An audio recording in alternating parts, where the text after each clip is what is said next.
Hi guys! Welcome back in my YouTube channel. This is me, Juvivay again. And for today's video, I will be sharing to you how to get a pre-employment examination at kung paano mo to maipapasa at ano-ano nga ba ang dapat mong kunin ng mga medical to be employed. Ayan guys. So, watch until the end of this video ko para makuha mo yung mga requirements na dapat mong kunin at kung saang hospital ka pwedeng magpa-medical. Ayan, pre-employment examination ang tawag dyan, sis.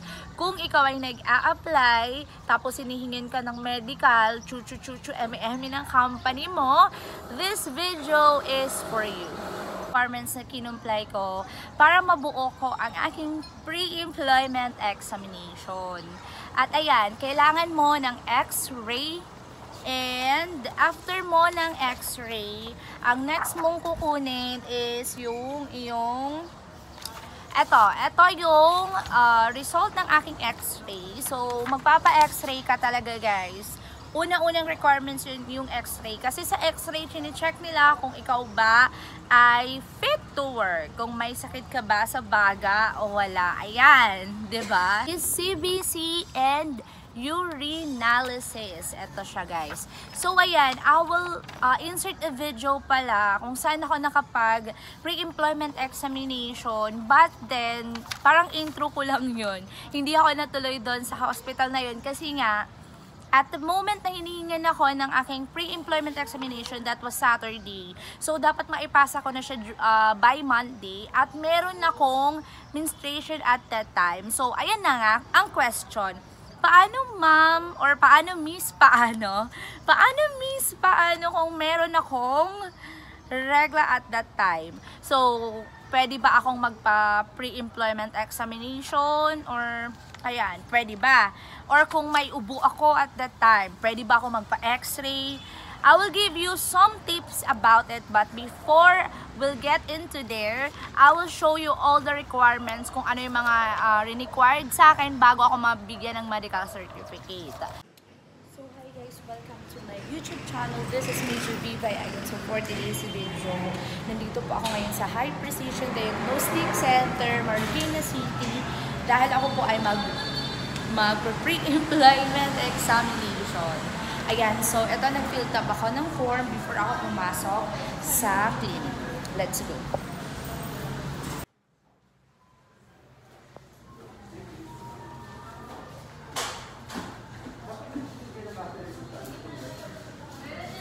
So, eto na nga yung CBC natin or hematology and urinalysis. Next na kinumply ko is yung drug test. Yung drug test kasi ina-acquire siya, syempre, kung hindi ka ba gumagamit ng pinagbabawal na gamot. Tama! Ayan, so kailangan ng drug test guys. And next naman natin is, di ba yung next? I'm thinking about it, char. Ayan, so yun lang naman. So, CBC and drug test. Drug test and CBC. Inulit. So, ayan guys, I will show you everything na meron ako ditong papers. So far, kompleto pa naman siya. So, ito yung result ng aking X-ray. And, after mong makomply ang lahat ng ito, na nakikita nyo, ang gulo! Nakikita nyo sa hawak ko, ay mabibigyan ka kaagad ng medical certificate. But it's not over there. Ayan, hindi lang siya nagtatapos guys. Kasi before mo ito makuha, ayan. Okay, kung ikaw ay kinakabahan, namomblema, paano pag hindi ko mapasa ang aking PEME or pre-employment examination? Paano kung may ubo ako? Tapos at that moment, kailangan kong magpa-PEME or pre-employment examination. Okay, I will answer it right now. Kasi at the moment na nag-pre-employment examination ako, may ubo ako onte noon, tapos sinisipon ako. So, tapos meron din akong, alam niyo na, red day. Sa mga babae, may ganon. So, ang ginawa ko, nagtanong ako sa company ko, what if ma'am, may ganito ako, ganyan-ganyan.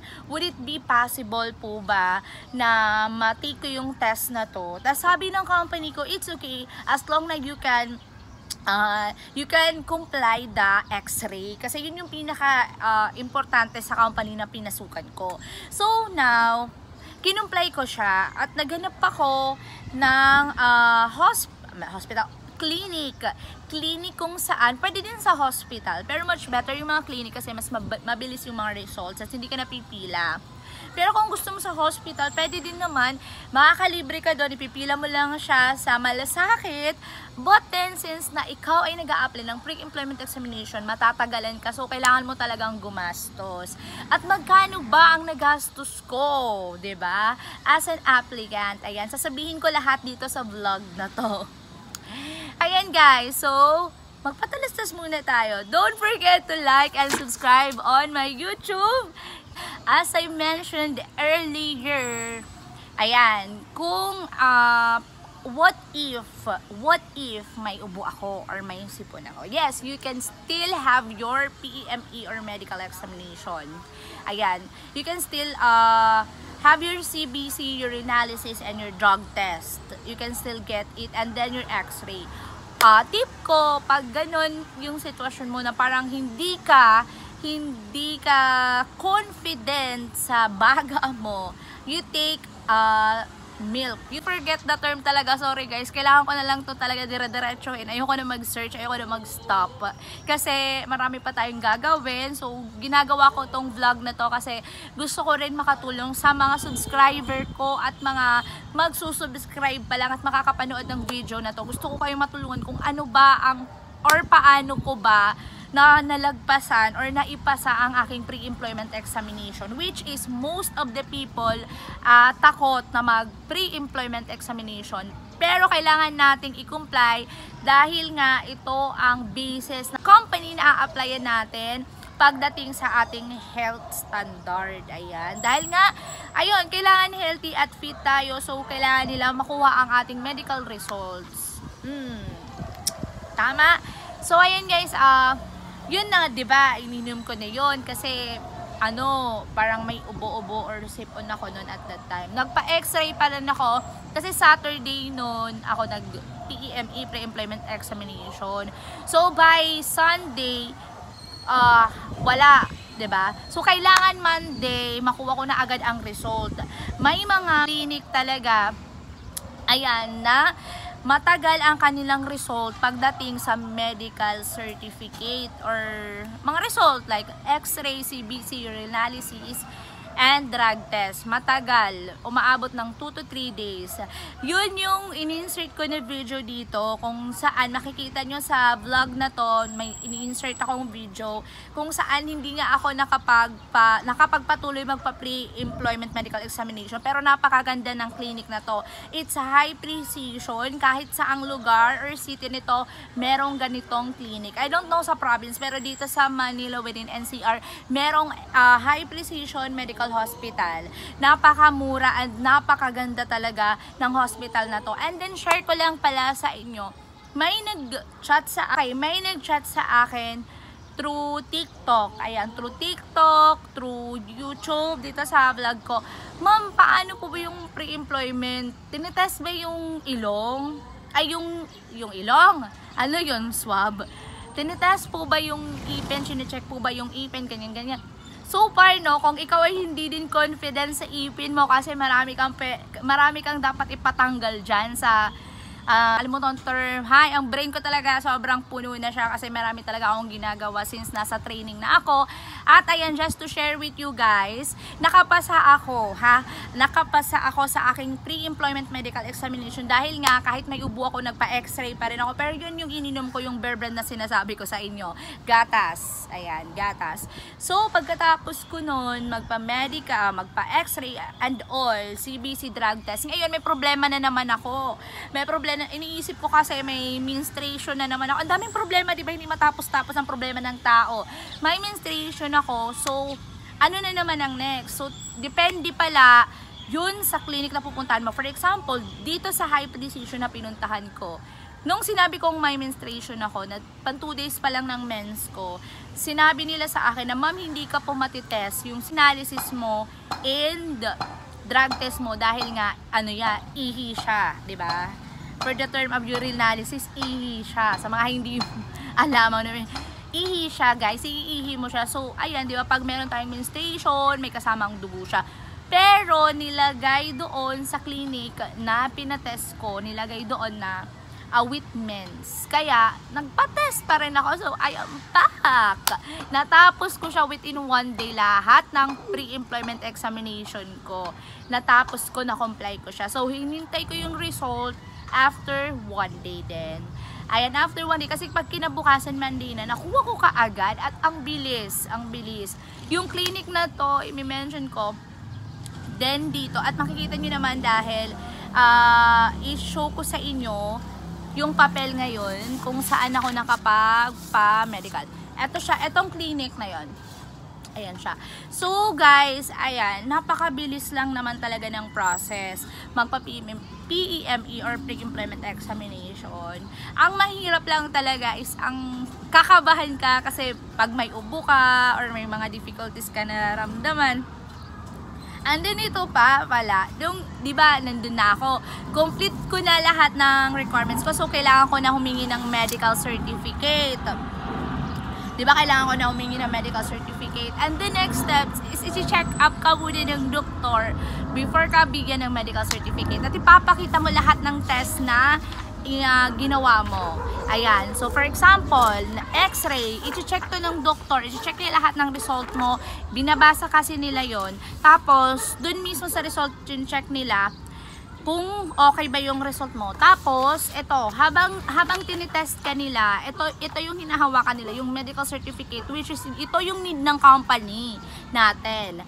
Nang a-applyan mo pala natin. Nang a-applyan mo. So, i-check yan nila kung okay ka ba, ganyan, blood pressure mo. Tapos, at the same time, iti-test ka. Blood pressure, yung height mo, lahat-lahat. So, ayan. So, yung doctor ko, medyo ano siya eh.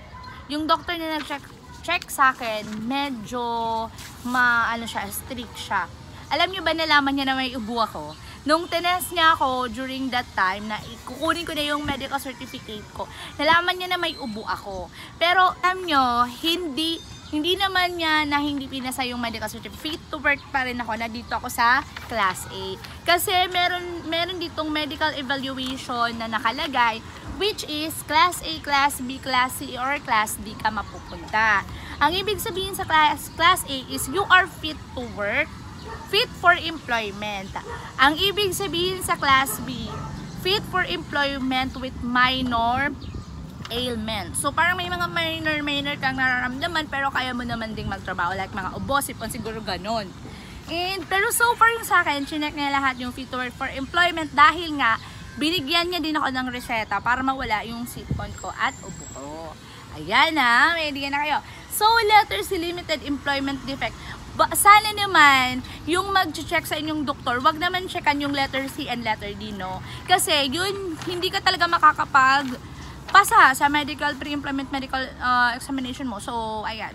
So, if ever man na hindi ka makapasa sa pre-employment examination mo sa clinic na yon, you need to have a second option or second opinion na clinic, which is, baka doon ikaw ay makapasa sa pre-employment examination mo. But then sana naman, no, isang test lang yung magawa natin dahil napakamahal ng pre-employment examination. Kung iisipin ninyo, it's worth 3,000 pesos lahat ng nagastos ko and all, no. Pamasahe, expenses pa lang, pagpunta pa lang sa clinic, kasama na yun doon. Kailangan may 3,000 pesos ka talaga dahil kung wala kang 3,000 na budget, hindi kakayanin ng bulsa mo. Dahil sa x-ray pa lang, nasa 600 pesos na. Ay, sa medical certificate pa lang is nasa 600 na yung nabayad ko. Yung sa x-ray naman is nasa 300, sa CBC naman, ang urinalysis, nasa 300, ay 400 pala. CBC 200, urinalysis 200, and basta and all, umabot siya na 3,000 pesos. So just be ready sa iyong budget for pre-employment examination. Though oo, mahal siya, pero kailangan natin siyang i-comply dahil hindi tayo maka-hired or madi-deploy kung wala ang mga requirements na to. So ayun guys, I hope may natutunan kayo dito sa video and make sure to give us a thumbs up, share, and subscribe, and don't forget to comment. Kung may mga gusto kayong i-comment nyo lang at sasagutin natin yan. Bye! See you on my next vlog!